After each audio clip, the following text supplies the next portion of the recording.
పురస్కారాలైన పద్మ అవార్డుల ప్రదానోత్సవం ఇవాళ జరగనుంది. సాయంత్రం 5 గంటల నుంచి 7 గంటల వరకు ఢిల్లీలోని రాష్ట్రపతి భవన్ వేదికగా అవార్డులను రాష్ట్రపతి ద్రౌపది ముర్ము ప్రదానం చేయనున్నారు.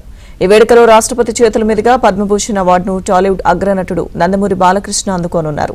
ఈ నేపథ్యంలో గత రాత్రి ఢిల్లీలో కుటుంబ సభ్యులు, టీడీపీ నేతల సమక్షంలో బాలకృష్ణ కేక్ కట్ చేసి సెలబ్రేషన్స్ చేసుకున్నారు. Message. That's why I say my films are larger than life. They don't see Balakrishna like they didn't see NTR in his films. They saw the roles.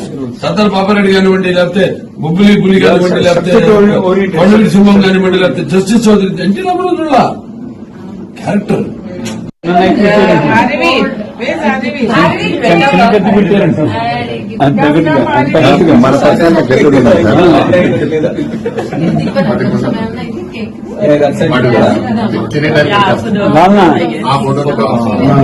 ఈ తగ్గట్టుగా ఖర్చు కూడా అట్లా పెట్టారు.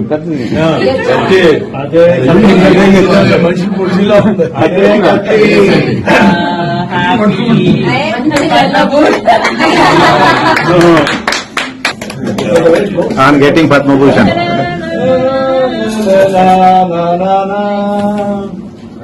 I'm off actually.